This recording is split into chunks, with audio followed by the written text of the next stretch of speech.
depois o senhor se apresenta, tá? Ah, Opa, pessoal, bem-vindos ao Invictus Podcast. Meu nome é Lourenço Branzato e hoje estamos aqui com o Monge Yakuza. Se apresenta para o pessoal aí, por favor. claro, muito obrigado, Lorenzo. Bom, eu sou o Yaku-san Silva, eu sou monge da Ordem Soto Zen, do budismo japonês, e de formação prévia à formação de monge, eu sou médico de família e comunidade, professor aqui no Sul em duas universidades, né? Professor na PUC, do Rio Grande do Sul, e na Fundação de Ciências da Saúde. É, todo budista é monge ou não? Não, desculpa, pode falar. Não, já te respondi, cara, não. Mas pode seguir com a pergunta, desculpe. Eu, eu ia perguntar se todo monge é budista. Ah, depende. No budismo, porque assim, existem formações monásticas em outras ordens religiosas, né? Existe, por exemplo, a ordem franciscana no catolicismo, a ordem beneditina. Então, eles são monges, porque o monge é o que a gente chama de renunciante, né? Ele renuncia à vida comum para realmente se colocar a serviço do mundo, né? Então, no budismo, a gente tem muitos monges, né? No budismo japonês, né? Na ordem Terra Pura, no Zen, que é o meu caso, no budismo tibetano e no catolicismo, né? A gente vai ter aí a ordem franciscana, a ordem beneditina. O Zen. O Zen, ele significa o quê? Zen, ele é uma palavra que vem do sânscrito e ele vem do sânscrito que seria jhana. Jhana seria algo que a gente traduziria por concentração, porque o Zen, o grande papel do Zen é a gente minimizar estímulos e estar aqui presente no aqui e agora, né? Então, o Zen, ele vem desse lugar, né? Buda, que é o nome que dá ao budismo, né? Buda, na verdade, é do sânscrito, também significa desperto. O Buda original é um príncipe chamado Siddhartha Gautama. E era um príncipe, né? Nasceu abastado, né? Vivia muito bem, né? Muito bem criado, e era cercado numa bolha. Ele deu algumas fugidas do palácio, ele queria saber como é que era a vida fora dos muros e se aquietou. E ele tentou achar respostas para isso. Então, ele praticou yoga, né? Foi um excelente yoga, tentou fazer o que a gente chama de práticas ascetas, né? Comer muito pouco, ficar longos períodos imóvel. E ele viu que ainda não era isso. Então ele se sentou em quietude. E ele sentou-se no que a gente chama de jhana, que é isso, né? Ele sentou-se no yoga, tem isso, né? Quem faz yoga vai saber o que é esse jhana. Ele sentou, aquietou os sentidos um pouquinho e aí ele despertou para a realidade, né? O nirvana do Buda não foi nenhum barato, né? Foi realmente ele acordou para a realidade. Aí ele começou a ensinar o resto da vida. Então o jhana é o zen, né? Então o zen é esse lugar do estar presente no aqui e agora, né? Com presença absoluta, né? De estar íntegro. Uhum. O senhor falou Buda original, né? Existem vários Budas? Ou não? Existem vários Budas. Budas, ele significa desperto, né? Então, a gente considera os nossos ancestrais, né? O budismo, ele é uma religião muito ligada à ancestralidade. Então, na minha geração, por exemplo, eu sou a 92ª geração desde o Buda histórico. A gente tem isso mapeado. Buda, ele transmitiu o Dharma, que a gente fala que é transmitir essa mente desperta, né? Ele transmitiu para Mahakasho, né? Mahakasyapa, que é o nome em sânscrito. Mahakasyapa transmitiu para Ananda, e aí foi transmitido pessoa a pessoa, na nossa ordem, né? Chegou no Japão através do mestre Rei Dogen, e aí foi indo, até chegar em Zengetsu Suigan, que é Yogoroshi, que chegou na monja Koen Hiroshi, que é a minha professora. E aí a gente conversei com ela há pouco, e aí ela fez todo o movimento. Já estamos conversando sobre essa questão da transmissão do Dharma, né? Que é uma coisa que faz essa linhagem, né? Então, o Buda, a gente fala que para trás são os Budas, né? A monja Coen a gente chama de Buda porque eu tenho essa ligação direta com ela, né? É uma pessoa desperta, enfim. Então, existem muitos Budas, assim. A gente fala Budas do passado, presente e futuro, como a gente costuma falar. Eu acho incrível isso, mano. E a monja Coen é a mais famosa que tem aqui no Brasil? Mais famosa monja? Existem muitos monges conhecidos no Brasil, assim, que fazem um bom trabalho, mas a Koen Sensei, né, a monja Koen, acho que acabou sendo a mais conhecida porque foi interessante. Koen Sensei, ela veio, já estava há alguns anos, ela voltou do Japão em 95, do treinamento, ela ficou 13 anos no Japão, treinando dentro de um mosteiro, E ela foi tocar as comunidades, né? Conduzir as comunidades, enfim. Então, claro, é uma era pré-internet. O que aconteceu, e é interessante porque a fama de Koen Sensei foi principalmente dos últimos 7 anos, talvez. Porque o marido da neta de Koen Sensei, ele é cineasta, ele tem uma produtora de vídeos, e a neta de Koen Sensei ganhou o netinho, né? Ganhou o filho, o bisneto de Koen Sensei, no templo. Ela queria ter um parto em casa, tal, aconteceu isso lá, né? De ela ter a estrutura de ter um parto domiciliar. E nesse meio tempo estava o marido dessa neta, que ele é cineasta, né, produtor, e ele circulava e ouvia Koen Sensei dando as palestras. E ele não é budista, e ele ficou muito encantado, falou, olha, essas suas palestras são muito interessantes, a gente pode filmar, colocar no YouTube, eu tenho um canal? Ela falou, sim. E a coisa fluiu naturalmente. E aí aconteceu o que vocês conhecem, né, por ela ter muitos seguidores, enfim, porque é alguém que também consegue transmitir com muita facilidade a linguagem lá do passado, né? Buda é de 2.600 anos atrás, 600 antes da Era Comum, e da nossa ordem é de 1.200 e pouco, 1.200 a Idade Média, até Uhum. hoje. Ela consegue transmitir, ela transformar essa linguagem para 2021 com muita facilidade. Então, por isso ela ficou muito conhecida, mas tem outros, por exemplo. Vai ter Daijo Orochi, que cuida do mosteiro de Ibiraçu, né, no Espírito Santo, que tem um Buda de 30 e muitos metros, é o maior Buda das Américas, é uma imagem, estrutura de Buda gigantesca, muito bonita, na estrada se vê de longe, e tem um mosteiro lá. E vão ter outros monges por aí falando, enfim, e ensinando, né? Gente que já tem mosteiro, porque tem mosteiros, né? São Paulo tem o Buxingi, por exemplo, que é a sede, né, inclusive, da nossa ordem aqui no Brasil. Uhum. E por que você acha que as pessoas elas não se interessam tanto, sabe? Tipo, você falou lá da gravação e tudo mais, daí depois, a partir da Monja Coen, que um monte de pessoas começou a achar interessante. Mas, tipo, já existe há muito tempo, né? Já existe há muito tempo. Por que só agora? Então, o budismo, o que que acontece? A gente tem que pensar qualquer religião, e aí eu vou falar de um lugar de alguém que estuda Não. religiões em geral, espiritualidade e saúde, né? Uhum. Religião, ela é produto de uma cultura, de um lugar geográfico e de um contexto histórico. Qualquer religião, se a gente for olhar o desenho dela, cristianismo, né? Se a gente for olhar a época, o recorte bíblico, vai ter esse recorte, né? Mesmo de Adão e Eva que seja, da criação do mundo, a gente vai ter Moisés, a gente vai ter esse recorte histórico e um local, que foi ali na região de Israel, né? Então a gente vai ter esse desenho, né? E para cada religião vai acontecer isso. No Zen também aconteceu isso. E então, por estar no Japão, para vocês terem ideia, né, para teres ideia, o Zen ele foi chegar nas Américas, né, aqui no Ocidente, começando pelos Estados Unidos, lá pelos anos 60. Então é pouco tempo. A gente está falando de 1.200, a gente está falando da Idade Média, para chegar só século XX, quer dizer, 50, 60 anos recém que o Zen chegou no Ocidente. Então é muito novinho. Então a coisa só começou realmente a criar, as pessoas criaram um interesse, porque começou a se difundir por vários locais, né? Koen Sensei é uma das pessoas grandes difusoras, mas também porque existe uma coisa que você já deve ter ouvido, que eles chamam de mindfulness, que é a meditação de atenção plena, né? O mindfulness, na verdade, ele surgiu do Zen, né? O John Kabat-Zinn, que é o pai do mindfulness, né? O cientista que estruturou o mindfulness, na verdade, o mindfulness ele é uma mistura de duas técnicas de meditação. É o Zazen, que é a técnica da nossa ordem religiosa, e a meditação Vipassana, que é da ordem do budismo Theravada, que é uma ordem do Sudeste Asiático. O budismo ele tem muito recorte geográfico, né?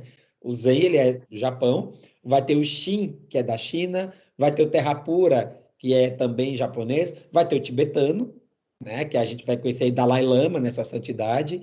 Vai ter aqui no Brasil muito conhecido Lama Padma Santa, que acho que é o lama mais conhecido do budismo tibetano no Brasil. Uh, e a gente vai ter esse recorte. E vai ter, por exemplo, no Sudeste Asiático, o budismo Theravada. E vai ter o budismo Son, também, que é da região das Filipinas ali. E tem no Vietnã, né, um monge zen muito conhecido, que é o Thich Nhat Hanh, que também tem muita coisa escrita. Se a gente vai procurar, vai ter muita coisa dele em geral. Antes de eu falar com o senhor, eu conversei com um monge, né, e tudo mais, ele é um servo, né, ele é um servo, e daí ele falou acho que é o monge cristão, né? O monge cristão. E qual a diferença do tibetano para o cristão? Então, o cristão, ele, como eu falei no início, né? O cristão, ele são dessas ordens, né? A ordem franciscana, a ordem beneditina, ligada a São Benedito, ligada a São Francisco de Assis, né? São Francisco de Assis criou, digamos, uma ética própria, né? Porque as ordens, elas vão diferenciar pelas ordens pela maneira que os santos conduziram alguns caminhos éticos, digamos assim. Então, o monge cristão vai ter, né, o beneditino, o tibetano, desculpe, o franciscano, o beneditino, e vai ter o trapista, né, Thomas Merton, que é um dos monges trapistas mais conhecidos, que são monges que até meio que se vestem meio de retalhos, eles têm um outro estilo, digamos assim. E o tibetano, ele é do budismo tibetano, né? Então, é vinculado ali, vão ter várias subordens, né? Tem uma das ordens é o lamaísmo, como o pessoal chama no Ocidente, que é da ordem aí da Sua Santidade Dalai Lama, mas vão ter ordens outras, porque tem linhagens, né? Como a gente fala, que é de mestres ancestrais, e aí vai ter essa linha contínua. No tibetano tem isso, e no Zen também tem isso, né? A gente fala que, bom, eu sou descendente, digamos assim, de Koen Sensei, de Zengetsu Suigan, que vai para trás, a gente vai olhando, mas aí eu vou ter os meus irmãos, como a gente chama, que são também alunos dela, e vão ter monges em paralelo também, que são os primos que a gente brinca, porque é quase tudo uma grande família, né? Porque vão ter essas linhagens em paralelo, pessoas vinculadas a determinados mestres, porque essa questão da ancestralidade no budismo ela é muito forte, digamos assim, muito clara. Né? Na cristão, o que vai ter é em relação diretamente à origem, né? Ah, eu sou franciscano, né? Se treina em um determinado local, mas não necessariamente eu vou ser aluno direto de alguém. Eu sou aluno daquele lugar. Né? Então, é um pouco isso. Mas no cristão é isso, ele vai ser ligado ao cristianismo, principalmente no catolicismo a gente vê muito isso, né? Muito forte essa questão das ordens religiosas, né? E no tibetano é o budismo tibetano daí. E lembra, eu te falei aí do servo que eu estava falando e tal, daí eu fiquei pensando, existe hierarquia no budismo? Existe com certeza. No budismo, tanto que as pessoas sempre. Uma das primeiras perguntas que nos fazem é: o budismo ele é religião ou filosofia? E Eu ia aí, perguntar, assim, ele é religião. Se a gente for olhar pela estrutura, religião. Mas como eu gosto de brincar, eu digo que é uma religião filosófica. Porque tem muito de elemento filosófico, né? A gente tem uma linha de grandes pensadores, né? Buda foi um pensador oriental, né? Tanto que é estudado na academia. Makakasho, que foi discípulo direto dele, também. Ananda. Vou ter Nagarjuna depois na Índia ainda. Vou ter Bodhidharma. Então, tem vários nomes importantes nessa linhagem que eram grandes pensadores. Então, eu brinco que é uma religião filosófica. Mas, sim, tem uma hierarquia, tanto que eu me remeto direto à minha professora. Né? Hoje, por exemplo, para ter ideia, tinha uma reunião de grupo de professores, e era uma reunião importante, que a gente tem uma vez por mês, só que, ao mesmo tempo, eu tinha um evento de uma das universidades que eu dou aula. Tinha uma prova de toga, eu sou um professor homenageado dessa turma, então eu tinha essa prova, e eu tive, claro, que me justificar para ela, olha, eu estou ausente por isso, e a gente, por isso que eu falei, né, eu conversei pouco antes de falar contigo, eu falei com ela, né, com a monja Coen, justificando. Então, a gente tem essa questão, sim, de hierarquia, muito de respeito, tem uma questão de carinho, como relação quase que mãe e filho, né? É a coisa do respeito com afeto. Mas sim, tem uma estrutura, tem uma hierarquia, tem uma formação de uma vida inteira, tem, né? Mas é algo mais na perspectiva do ensino, né? Do professor-aluno, do praticante mais antigo para o praticante mais novo. uma das coisas que eu sempre tive dúvida, assim, é quanto tempo vocês passam meditando? Assim, vai variar de local para local de prática, né? Por exemplo, eu vou falar daqui do local do Sul, né, ao qual eu sou vinculado. O Via Zen, o tempo usual de zazen, uma sessão, é 30 minutos. Mas quando a pessoa vai começar, a gente faz um tempo menor, porque existe a meditação que a gente conduz, explicando, enfim. Essa de 30 minutos já é para quem pratica e nós fazemos em grupo. Porque em grupo a prática ela é muito mais fácil e muito mais forte. Porque todo mundo tem medo de meditar no início. A coisa que eu mais escuto é: monge, não consigo meditar porque eu não consigo parar de pensar. E aí eu sempre digo: olha só, esse é um dos grandes mitos que a gente tem que desfazer. Porque ninguém para de pensar. Né? Ninguém está em morte cerebral aqui. Então a gente sempre vai pensar. Então, varia de local para local. No Viazen, em uma sessão regular, nós fazemos 40 minutos. Em retiro, a gente intensifica, desculpa, é 30. Em retiro, a gente intensifica para 40, pode ir até 50. Por exemplo, no Japão, em retiros mais rigorosos, nós ficamos em sessões de 50 minutos. Uma sessão, porque em retiro, a gente está o dia inteiro só voltado para aquilo ali. Então, a gente às vezes chega a ter 8, 10 sessões de 40, 50 minutos. Então, por dia em retiro, a gente pode chegar a 3 horas intercaladas meditando. Não é parado direto, duro lá 3 horas seguidas. É numa sessão de 50, tem uma meditação caminhando, chamada Kinrin, aí volta mais 40, 50, e assim a gente vai intercalando com as atividades da vida, mas a mente zen, ela está nas 24 horas do dia, porque a gente acorda de uma determinada maneira, acorda todo mundo junto em mosteiro, a gente come junto, em silêncio, em postura meditativa, a gente trabalha também em postura de atenção, né, plena, né, de presença absoluta, e assim a gente vai conduzindo. Então, a meditação varia muito. Existem as sessões usuais, que os Zendos, o Centro de Prática mundo afora, e no Brasil, inclusive, ensinam. Alguns fazem 20, outros fazem 30. Aqui em Porto Alegre nós fazemos 30, né? Mas varia muito de local para local, né? E também da circunstância, porque retiro, a gente aumenta aí, porque eu estou ali só para isso. E de onde surgiu essa coisa das pessoas pensarem que monge basicamente medita o tempo todo, tipo 24 horas por dia? Você sabe de onde surgiu isso? Provavelmente se tu olha, provavelmente são pelas imagens que a gente vê do monge, né, de treinamento, porque vão ter muitas fotos, tu colocar Zen no Google da vida, vai ter alguém lá paradinho, com a mãozinha em mudra cósmico lá paradinho. A própria imagem do Buda, né, também tem isso. Quando a gente olha para as imagens de Buda, é a imagem do Buda meditando, normalmente, né, Buda sentadinho, de perninha cruzada, com a mãozinha descansada no colo, de olhinho fechado ou semicerrado. Então surgiu desse lugar, né? E também, claro, algumas ordens a gente fica realmente recluso em treinamento, mas alguns mestres, por exemplo, quando a gente vai para a Europa, tem um mestre chamado Taizen Deshimaru, que ele falava, não, eu não formo monge para ficar fiado só no mosteiro. O mundo está precisando de monges exatamente para trazer outros ensinamentos, trazer uma questão de trazer uma nova ética, né? Trazer algumas questões éticas, né, para o mundo, né? Da Koen Sensei faz isso. Koen Sensei, ela vive num templo, mas ela está o tempo todo gravando, falando, né? Então a gente se coloca a serviço. Esse serviço não é fechado, é serviço para o mundo. Então essa coisa do monge parado lá, sisudo, é muito da iconografia, né? Primeiro do próprio Buda, né? Que isso é uma herança até do Ocidente, essa imagem do Buda sentadinho, e também, claro, dos monges por muito tempo realmente ficarem reclusos em treinamento. A gente fica recluso alguns determinados períodos, né? Não é o tempo todo. Mas aí foi daí que veio esse lugar, né? Falar monge, nossa, né? A gente acha que é uma coisa muito austera, sisuda, e não, a gente ri, a gente fica triste, a gente é ser humano, né? No fim das contas. Sim, tipo, a gente é humano, a gente não consegue ficar o tempo todo meditando ou nada, ou tipo, sem pensar nada, sem ter nenhum sentimento. Uma coisa que me chamou a atenção foi aquilo que você falou da meditação andando. Como que funciona? Quem ri? O que que acontece? Essa meditação até ela tem algumas funções interessantes. Primeiro é uma outra posição da gente seguir meditando, e além disso, ela ajuda muito a tirar o cansaço das pernas quando a gente fica muito tempo de perna, né, sentado. Então, muito tempo parado, claro, o corpo cansa, né? O corpo reage. Então, essa meditação é a gente em fila indiana, um atrás do outro, é um meio passinho na frente de outro meio passinho, bem devagar. É mais lento que o ponteiro de um relógio. A gente vai dando meio passinho, com a respiração consciente, o corpo íntegro ali, né, em presença absoluta, em silêncio.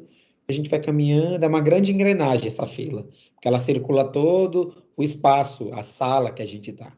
Então, é uma maneira também da gente, é uma outra maneira da gente meditar, digamos assim. A gente no Zen, a gente evita usar a palavra meditação, né? A gente fala em Zazen mesmo. Zazen do japonês, Za significa sentar, e Zen é o que eu expliquei no início, né? Essa questão de estar íntegro, concentrado, né? Não é uma concentração pesada, é uma concentração aqui, eu estou inteiro, né? Então, porque meditar também ele implica isso, né? Assim, meditar implica objeto direto, né? A gente olha o verbo transitivo, eu medito sobre algo, eu medito pensando em algo. E no Zazen, o grande objeto da meditação é a própria mente. Claro que cada escola varia. Quando a gente vai para o budismo tibetano, eles vão ter mantras, visualizações, né? Tem coisas que eles ficam olhando fixamente, numa postura meditativa. No Zazen, a gente senta e a gente, né, fica ali sentadinho de frente para uma parede, normalmente, E o foco é a mente. Eu vou observar o que está acontecendo com a minha mente. Aí eu observo alegria, tristeza, lembranças do passado, expectativas do futuro, o que está acontecendo no presente. E assim a gente vai. Tem uma coisa que eu sempre achei bem interessante. Quando você vai pesquisar for de meditação, as pessoas ficam normalmente com esse símbolo aqui, né? Esse símbolo aqui, já viu? Por quê? O que significa? Isso é muito do yoga, né? Isso aqui a gente chama de mudra, né? Essa mãozinha fechadinha assim, a gente chama de mudra, né? Então vão ter vários mudras, né? A gente usa algumas posturas de mão no Zen, mas varia muito de acordo, às vezes, com determinadas cerimônias, com determinados locais. No Zazen, a gente usa o que a gente chama de Hokkaido-in, é mudra cósmico. É a mãozinha, mãozinha direita espalmada, mãozinha esquerda em cima, artelho com artelho, e com os polegares a gente forma uma elipse. E os dedos se tocam muito levemente, como se tivesse uma finíssima folha de papel de seda entre eles. Isso aqui é o termostato da mente. Porque, por exemplo, se durante o zazen eu estou muito tenso, eu aperto. E se eu estou muito, né, distraído, enfim, eu acabo perdendo. Então não tem problema, vai acontecer esse movimento pendular, de eu estar sempre ajustando, de acordo com a minha mente, os polegares. Isso aqui é o clássico que a gente vê no colo do Buda, né? A gente olha para as imagens de Buda, vai estar ele sentadinho. Esse outro mudra aqui é o mudra do Om, que eles falam, é um mudra indiano. Então vou ter vários. Vai ter esse aqui, que é o mudra da cura. É muito da cosmogonia hinduísta, né? No hinduísmo, eles usam muito essa questão dos mudras, né? Indicando alguns determinados aspectos ou desejando determinadas coisas, né? Muito isso vem da Índia, né? Porque no yoga tem muito essa coisa dos mudras, né? De sentar assim. Essa é uma postura do yoga, essa coisa de sentar com as mãozinhas dessa maneira. No tibetano, por exemplo, às vezes é com a mão no colo. Dependendo da técnica, eu vou estar com a mão no colo. No mindfulness, e assim por diante. Vai variar de acordo com o local, enfim. Uhum. Mas qual, qual é a diferença de uma meditação sem fazer os mudras e uma meditação com os mudras? Tem diferença? É que, como eu falei, né? Vai depender de acordo com a intenção, né? E de acordo com o meu objeto de meditação, né? Por exemplo, no yoga, vão ter vários objetos mentais, né? Vai ter uma coisa, por exemplo, que eles chamam de sankalpa, que é uma coisa de eu repetir uma determinada frase, muitas vezes quase como um mantra. Não é um mantra, mas é algo que eu mentalizo, por exemplo, que eu quero estar em paz, e aí eu repito isso muitas vezes. E aí eu posso usar mudras para isso. Numa técnica, por exemplo, como a do mindfulness, eles não usam, e às vezes até usam, vai depender muito de acordo com a. Às vezes eles estão focando na respiração, e aí eles vão colocar a mãozinha no colo, por exemplo, para estar consciente. O mudra cósmico que nós usamos no Zazen tem essa grande vantagem dos polegares serem literalmente o termostato da mente. Então, isso aqui é uma coisa que vem lá da época do Buda. O Buda fazia isso, os discípulos de Buda faziam esse mudra, né? E isso aqui até algumas escolas da Índia, do jainismo, eles também usam esse mudra, inclusive, porque tem essa perspectiva de, digamos assim, facilitar o entendimento da mente, né? Os mudras, eles facilitam, né? Tem quem veja como algo mais místico, de quase de encantamento, mas no Zen a gente não tem isso, né? A gente não tem o foco do mudra mesmo, realmente é descansar a mão no colo, né? Facilita porque esse mudra, uma vez colocado no colo, eu consigo encaixar os ombros, então eu fico bem encaixadinho e eu consigo ficar assim por um bom tempo. Porque a gente não faz encostado em nada, né? A gente senta, pode fazer zazen em cadeira, pode fazer na almofada, né? A gente tem almofadas chamadas de zafu, no centro de prática, almofada pretinha, assim, fofinha, que a gente senta porque facilita cruzar a perna e facilita colocar esse mudra no colo. E aí a gente consegue ficar lá um tempão. É, qualquer pessoa pode fazer o mudra ou é uma forma de desrespeito se fizer? Não, qualquer pessoa pode fazer, porque o mudra, como eu falei, ele não é uma exclusividade do Zen, né? Como eu falei, no hinduísmo, outras ordens do hinduísmo, por exemplo, eles fazem, né? Claro que isso aqui realmente remete à postura meditativa, né? Então eu vou acabar colocando isso aqui no colo e vai ficar lá e fica mais fácil, digamos assim, facilita o processo. O mudra, ele tem esse caráter mais de fazer o ajuste mental corporal, né? A gente chama de corpo-mente. A gente não dissocia, né? O corpo, a gente tende no ocidente a dissociar o que é mental e o que é corporal. Não, tudo é orgânico, né? Inclusive na própria medicina, tem algumas escolas da medicina, algumas especialidades, onde a gente fala que corpo e mente não são dissociáveis, né? Na medicina de família é um exemplo. Então, no Zen, a gente chama corpo-mente, a gente não dissocia. Então, o mudra ele vai ter esse elemento de eu consigo alinhar. um pouquinho a questão mental e também a questão corporal. Uhum. E é assim, né? É assim? É assim, isso, exatamente. É a mão direita, mão esquerda, alinhada, e os polegares, ó, eles formam uma elipse, né? Há quem fale que a elipse é o formato do universo, né? As galáxias têm essa forma ovalada de elipse. Então, o polegar se toca muito de leve. E isso vai no colo, né? Isso aqui fica lá no colo. Essa posição que eu estou fazendo aqui alto para mostrar, mas fica no colo. A gente baixa e fica lá.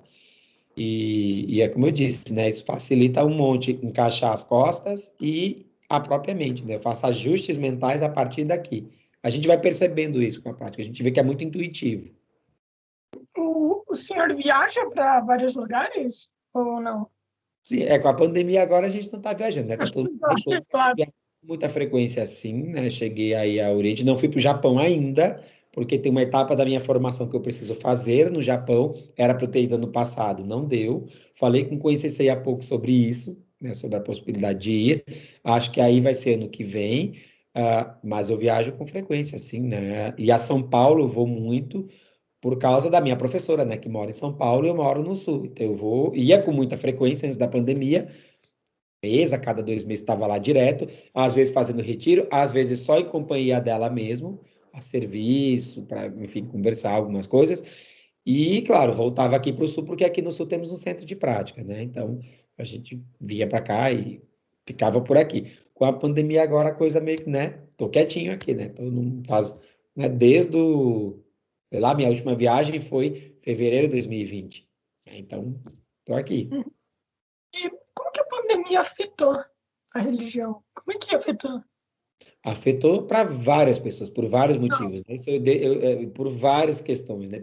Assim, a conversa seria longa, assim, só para te explicar, seria um tempo, cara, um tempo explicando em que eu fiz uma palestra para o pessoal da Unieuro, que é a Universidade de Brasília, e foi uma pergunta que eles fizeram e ficamos um tempão discutindo sobre isso, porque em vários aspectos afetaram.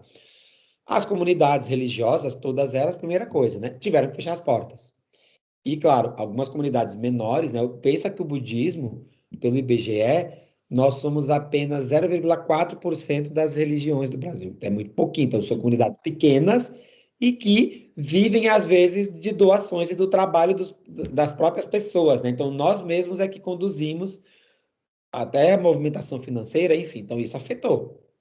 Segunda coisa foi a mudança de paradigma do tipo de prática, porque a gente fazia isso presencial. Hum. Todo mundo ir para o online, inclusive para o Zazen, todo mundo com as suas janelinhas, né? Agora mesmo está acontecendo num centro de prática em Ribeirão Preto, de um grande amigo meu que é monge, ele está transmitindo o preceito para uma aluna dele, é uma cerimônia muito bonita quando a pessoa se torna oficialmente zen budista. Está acontecendo agora lá. Eu vi o início agora, estava vendo o início. Então, está sendo online, né? Ele está fazendo presencial com ela mora em outro país e veio só para fazer, mas está todo mundo assistindo, né? Então, pessoas de vários locais. Então, teve essa mudança de prática.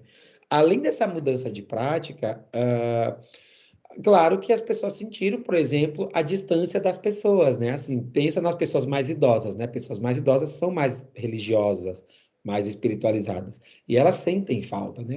Minha própria mãe, a minha mãe é católica e era muito ativa na igreja, ligada à pastoral do idoso. E ela fala o quanto ela sente falta, né? A coisa foi para o online, mas ela fala, tudo bem, né? O idoso, por exemplo, católico idoso, usou muitos canais da televisão, né? Porque tem TVs católicas, né? Rede Vida, Aparecida, e aí com as missas, com os rituais, então eles puderam acompanhar, mas isolados, né? Então se reunir, acho que agora que talvez, quem sabe, mas afetou de muitas maneiras. O principal foi isso, a gente tem que realmente transpor para a questão virtual, vir para o virtual e realmente vir, falar mais, se expressar mais e aglomerar virtualmente as pessoas, né? Nossa aglomeração passou a ser virtual, na verdade. Uhum. E, tipo assim, isso deve ser ruim, por conta que é isso, estão no templo, né? Mas em casa tem o quê? Tem barulho, tem as motos, né? Tem tudo. E isso deve afetar demais, até por conta que eu acho que, tá, assim, a pessoa pode estar lá meditando, mas ela ainda pode se distrair. Ela ainda pode se distrair, então deve... Então, esse é um dos grandes mitos também da meditação, do zazen. Achar que assim, precisa estar em absoluto silêncio para fazer zazen. A gente vai usar os 5 sentidos e a consciência. Então, vai passar uma moto, eu vou ouvir. Eu não posso me chatear com isso, porque a nossa prática no Zen, a gente fala que é sem apego e sem aversão. Eu não fico curioso querendo saber para onde aquela moto vai, mas também não fico de cara, assim, tipo, ai, que coisa chata essa moto. Só para vocês terem uma ideia, o templo de Koen Sensei, em São Paulo, ele fica do lado, eu disse do lado mesmo, assim, atravessa a rua do estádio do Pacaembu. Nossa, Então, quarta-feira é dia de grupo de estudo. E a gente sentava em zazen, às vezes rolando Palmeiras e Grêmio, e a gente sentadinho em zazen, com barulho, com fogos, e tudo bem, tudo certo. E porque essa é a nossa prática. Então, eu não. Claro que às vezes silêncio é bom, é gostosinho fazer zazen em silêncio, mas o nosso treino é de tal maneira que os barulhos não afetam, porque, por exemplo, no mosteiro, no nosso centro de prática aqui, que é na zona rural de Viamão, que é Grande Porto Alegre, a gente tem um mosteiro, claro, está fechado, né? Nos retiros, o que eu vou ter de barulho? Eu vou ter os grilos, vou ter as cigarras, vou ter barulho da noite, do dia, vou ter passarinho, e eu escuto isso. Eventualmente um trator da propriedade vizinha, e tudo bem. Né? Na minha casa, vai passar moto, daqui a pouco vai ter uma britadeira de obra, e tudo bem, tudo certo. Então, a gente senta, nós sentamos em quietude, porque o mundo ele vai continuar se movimentando independente da minha quietude. Então é isso que vai acontecer. Daqui a pouco passa o carro, uma moto e tudo bem. Então em casa realmente acontece. Claro que a gente teve que fazer alguns ajustes do tipo, ok, no Zazen a gente fecha os microfones, né, para realmente a moto daqui de casa não afetar aí. Mas eu vou lidar com os meus barulhos, né? Os barulhos externos e os barulhos internos também, né? Os meus ruídos internos. e faz sentido, por conta que se eu tivesse que lidar apenas, tipo assim, com o mundo quieto, aí não faria sentido. Não faria sentido, você tem que lidar com tudo à sua volta, né? É É, isso. eu tenho que fazer, mano. Eu tenho que fazer. Cara, eu acho isso uma ideia maravilhosa, de verdade. E, É tipo, isso. isso pega a pessoa, né? Isso pega a pessoa, mas tem muita gente que não se interessa. E isso é triste. Isso é muito triste. Você vai falar alguma coisa? Nada. Na sua opinião, o budismo ele está crescendo bastante atualmente? Essa é uma pergunta que já sempre nos fazem assim, e por incrível que pareça, não. Não, porque nós somos ainda muito pequenos, como eu falei. Ele ficou mais conhecido. Então, claro, o brasileiro ele tem uma coisa muito do sincretismo religioso. Então, o brasileiro ele adora circular, né? Eu sempre brinco assim que, para mim, o protótipo do sincretismo brasileiro é como eu conheço, por exemplo, é uma pessoa sem, né? Não estou fazendo preconceitos aqui, mas estou dando um exemplo de até de pessoas do meu convívio, por exemplo. E tudo bem, tudo certo, né? É tipo um judeu e colocar, sei lá, né, no 2 de fevereiro ou na virada do ano novo, flores e ofertas para Iemanjá no mar. Para mim, isso é o máximo do sincretismo religioso. E é maravilhoso. Então, o Brasil tem essa característica histórica, né? Quando a gente olha para Salvador, por exemplo, a gente vai olhar lá, a lavagem da escadaria do Senhor do Bonfim, é o maior exemplo de sincretismo religioso, né? Do candomblé com o catolicismo, né? E a gente tem essa fusão, né? Esse desenho que ocorreu historicamente pelo povo escravizado, né? Dos orixás, fazendo esse contraponto com os santos católicos, né? Por uma, claro, no início por uma questão de necessidade que seguiu, né? Até hoje, até os dias de hoje. Então, por incrível que pareça, o que a gente percebe, né, se eu converso com outros amigos, né, monges praticantes, é que as pessoas conheceram mais o budismo, mas não quer dizer que ele cresceu em número, porque as comunidades elas não aumentaram em número, né? Uma ou outra comunidade que aumentou. Porque o brasileiro tem essa coisa da curiosidade, então ele vai lá, conhece, ok. Às vezes agrada, às vezes não. Às vezes, a gente tem muita mania de pegar elementos que me agradam de cada religião, isso eu percebo muito nas pessoas, né? Então, de ter assim, aumentar o número de budistas, não sei, acho que não, tá? Essa é a conversa que eu tenho, inclusive, com professores de historiadores, inclusive, né? A gente tem o nosso primeiro monge brasileiro, o professor Ricardo Mário Gonçalves, e é uma conversa que eu já tive com ele, né? Foi o primeiro monge brasileiro lá nos anos 70, e é um professor de história, é o nosso decano do budismo, assim, e alguém que sempre nos dá aulas, enfim, e a gente conversa muito, e ele também acha que não, assim, ele fala, olha, ok, porque o budismo também, quando chegou no Brasil, ele veio através da colônia japonesa, né? Falando das nossas ordens, né, principais. O tibetano foi através de pessoas que foram lá, de repente viajaram para o Nepal, conheceram lá e trouxeram. Né? Mas o japonês, o budismo japonês, todas as escolas, Terra Pura, o Zen, principalmente, veio através da colônia japonesa. Então, ficou muito ali nas Obachans. Quando a gente olha para os jovens, né, a gente vem tendo uma formação cada vez mais secular, ou seja, pessoas cada vez mais agnósticas, sem uma religião definida. Então, isso, por exemplo, isso está acontecendo no próprio Japão, né? Então, por isso que eu digo que não cresceu, está mais conhecido. Tá?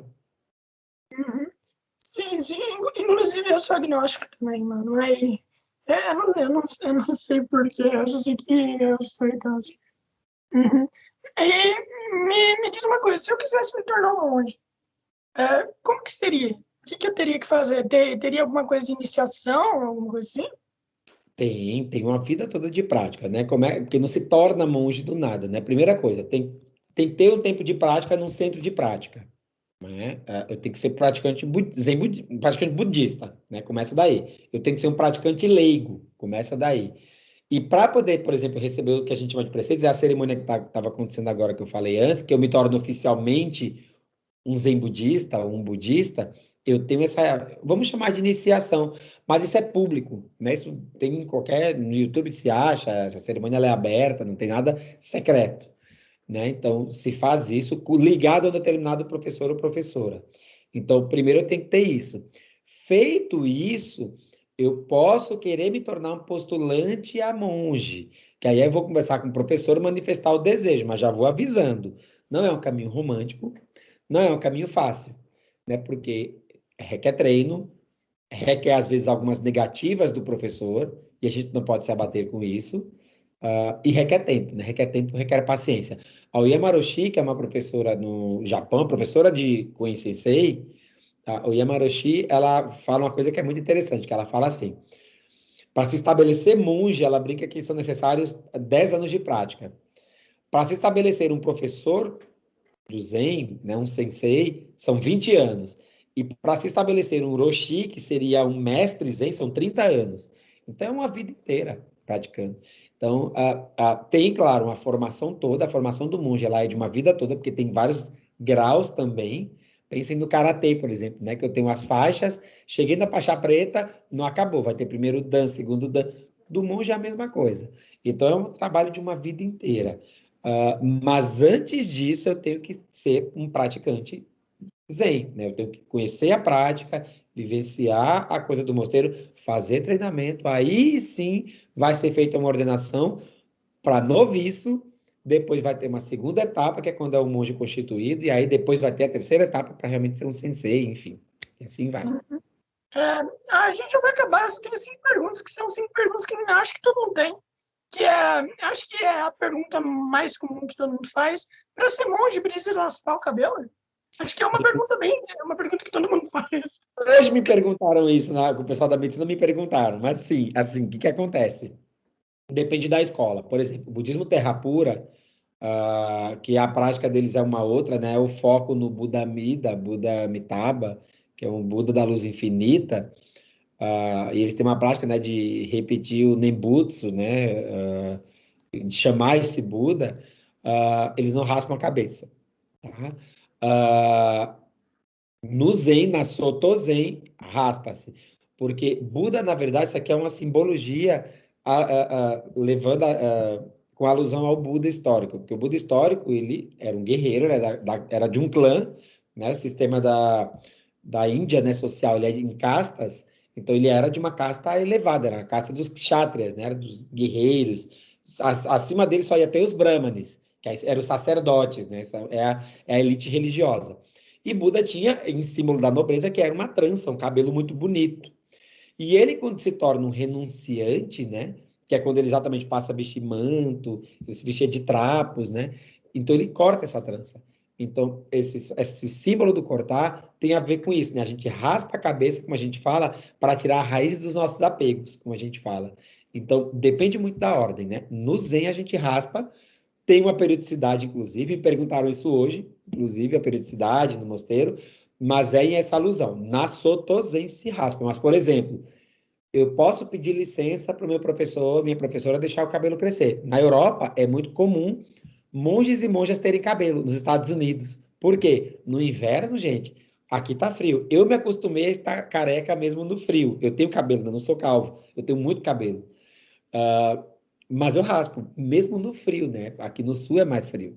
Então, eu raspo, tudo bem. Mas tem locais que o frio é muito mais intenso, né? Japão, dependendo da província, é menos 10 graus. Europa também. Estados Unidos, dependendo do estado, quando a gente vai para Michigan, também. Então, se pode pedir eventual licença para o professor, olha, eu posso deixar o cabelo crescer, enfim. E aí se deixa, né? E tem locais até que, por exemplo, na Europa, por um tempo, todos os monges tinham determinados locais, principalmente grandes cidades, porque a gente anda de preto, né? Um careca de preto, eles achavam assim, é skinhead. Então, também até por uma questão político-social. Então, até se deixava crescer, porque no Zen tem essa flexibilidade também, né? Tem coisas que são da tradição, mas, né? Por isso que a gente não tem mandamentos. Perguntar assim, ó, tem mandamento no budismo? Não, a gente tem preceitos éticos, tem diretrizes para a vida que a gente flexibiliza. Raspar a cabeça é um deles. A gente raspa quando pode, quando dá e quando realmente assim. Isso para mim tem um significado. Eu posso pedir licença para o meu professor e olha, eu não vou poder, mas eu tenho que ter uma justificativa boa, né? O frio é uma boa justificativa. Eu estou acostumado, tá frio aqui, mas eu estou acostumado. Quais são as regras do budismo? Por conta que tudo tem regra, né? Tudo tem regra. Então, quais são as regras do budismo? Ah, assim, depende de quais, porque tem muita coisa, como eu falei antes, né? A gente tem preceitos éticos, né? A gente vai ter alguns preceitos que a gente estuda, inclusive, vão ter, por exemplo, vou te dar alguns exemplos assim rápidos, né? A gente vai ter uma das primeiras coisas que a gente fala que são as três joias, né? Que a gente chama, são os três tesouros, que é Buda, Dharma e Sangha. Buda não é o Buda aquele histórico. É Buda, que do sânscrito significa desperto. É esse estado Buda que cada um de nós tem. Cada um de nós tem uma mente. E essa mente pode produzir coisas fabulosas, coisas tristes também, produz guerra, produz arma nuclear, mas produz coisas fascinantes, né? Vide a tecnologia, né? Graças a mentes brilhantes que estamos aqui. Vai ter o segundo elemento, que é o Dharma, que é o conjunto de ensinamentos de Buda. Não eram mandamentos, não eram regras. Ele ensinou coisas. Ele falou, por exemplo, que na vida, coisas da leis da natureza, do tipo, na vida tem sofrimento. A gente sofre, a gente se incomoda, a gente paga boleto, a gente passa calor, a gente passa frio, né? A gente pega fila, a gente está enfrentando uma pandemia. Isso é sofrimento, né? Na verdade, a palavra que a gente usa é dukkha, seria incômodo. A gente tem insatisfações. Nem tudo sempre é como a gente quer. Então, são leis que a gente aprende. E o terceiro tesouro é sangha, que é a comunidade. A comunidade budista, a gente se refere, mas a gente também fala da grande comunidade que é a humanidade, a grande mãe terra, né? Nós somos seres sociais, né? A gente tem família, a gente tem, né, faculdade, colégio, trabalho, a gente convive com pessoas, né? Então, isso é uma das regras, que a gente não é bem regra, né? São preceitos. E aí a gente vai tendo outros, né? Do tipo, por exemplo, a gente. ah, Só para dar um exemplo assim simples, que me ocorreu agora. A gente, por exemplo, evita. Quando se fala, por exemplo, de sexualidade, a gente fala, né? Não, não tem voto de castidade, tá? Para monge Zen, não tem. Algumas ordens até tem, no Zen não tem. Algumas ordens, outras, têm voto de castidade. O monge, ele, né, acaba se abstendo de ter, né, marido, esposa, enfim. No Zen, não. Então, no Zen, o monge casa, pode ter filho, família, tudo bem, tudo certo. Mas o que a gente fala de preceito é não abusar da sexualidade, né? A gente não usa a sexualidade de maneira a causar sofrimento. Então, por exemplo, Uhum. estupro é condenável, violência, pedofilia é condenável, né? Não que é pecado, que eu vou queimar no inferno, mas basta olhar para a consequência, né? Estupro é crime, né? Uhum. Pedofilia piorou. Então, e, e aí, olhando para a vertente filosófica, olha o extremo sofrimento que causa em quantas pessoas, né, no caso, não só na vítima, né, a revolta na família, a culpa. Então, a gente tem um olhar muito filosófico, por isso que eu falo que é uma religião filosófica. A gente tem esse Ah, olhar amplo. Então, vai ter regra. Claro, tem várias regras que eu ficaria horas falando de cerimônia, até algumas coisas que a gente tem regras. Mas é preceito ético que a gente tem. A gente tem diretrizes para a vida. as duas últimas perguntas é como que vocês enxergam a espiritualidade? A espiritualidade budista ela é muito ampla, né? Assim, que sentido? Porque espiritualidade, eu vou pegar bem a perspectiva acadêmica, né? Que eu costumo usar.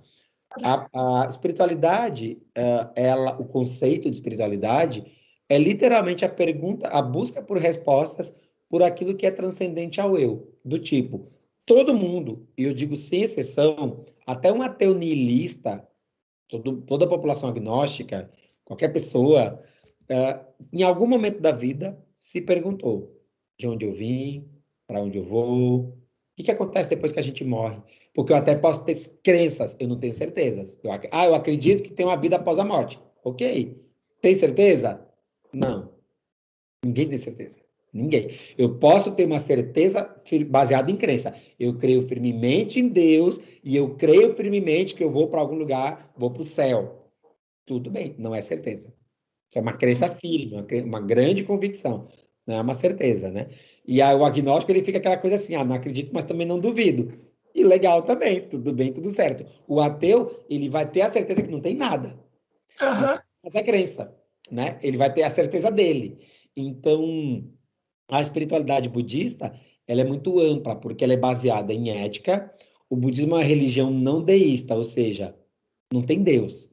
Mas eu posso acreditar nele, né? E euzinho aqui, posso acreditar em Deus, tudo bem, tudo certo, né? Eu também sou agnóstico, de crença deísta, sou agnóstico também. Pode ter ideia. E eu tenho, por exemplo, eu conheço monges ateus, tudo bem. Então a gente pode ter nossas convicções pessoais, mas o budismo, o foco é a humanidade. Somos nós, né? O nosso foco no budismo somos nós. É a gente se tornar pessoas mais sábias, pessoas com mais compaixão. Esse é o nosso treino, né? Então é disso que a gente fala. Por isso que, por exemplo, as palavras de monges como Koen Sensei, e monjas como Koen Sensei, e de tantas outras pessoas do próprio Buda, elas são agradáveis, porque vai falar dessa perspectiva humana, né? Disso que nos toca, né? As emoções, a própria espiritualidade mesmo, essa busca de respostas. Tem coisa que o budismo vai dar, mas tem coisa também que ele não dá. Por exemplo, vida após a morte, depende. Buda, às vezes, ou dizia não sei, quando eu perguntava assim, Buda, o que acontece quando a gente morre? Ou ele dizia não sei, ou às vezes ele ficava calado. Então, por aí tu tira. Então, a espiritualidade budista ela é muito ampla nesse sentido. Uhum. E a última pergunta, acho que todo mundo já deve ter te feito essa pergunta. Como que vocês lidam com a raiva? Acho que todo mundo já deve ter feito. Maravilhosa pergunta. Por quê?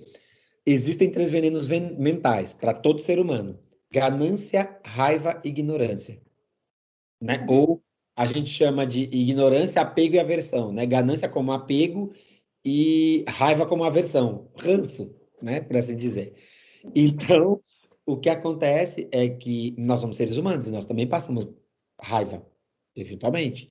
Então, esses tempos eu vi, né? Uma live de uma monja qualquer, ela tendo problemas com a tecnologia, ela falando assim: olha, gente, eu estou com raiva. Parem com essa coisa que zen, pessoa zen não tem raiva. Tem, ela tá inteira aqui, eu estou inteira até na minha raiva. O que a gente treina é como é que eu vou lidar. Eu posso transformar essa raiva? Posso. Eu posso sentir raiva? Posso e devo. Mas o que eu faço com ela? É a grande pergunta que a gente se faz. É adequado, né, eu descontar essa raiva, eu extrapolar essa raiva?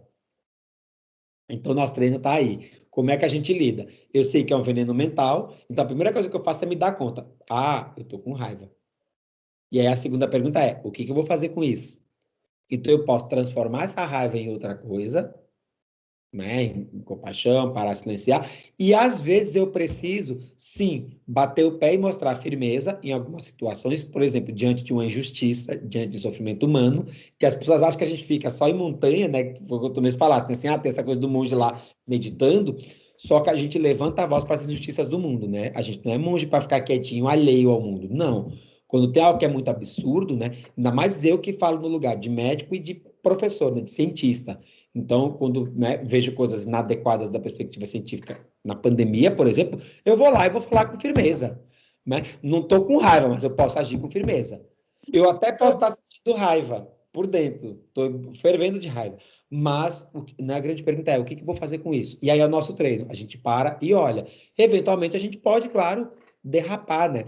O próprio cristianismo fala que nós somos pecadores, né? O pecado, a gente sempre vai ter o pecado. Claro que não tem conceito de pecado no budismo, mas a gente vai dar dá uma derrapadinha aqui e ali, e o nosso treino é: bom, eu sento, respiro e observo. Observo raiva, observo tristeza.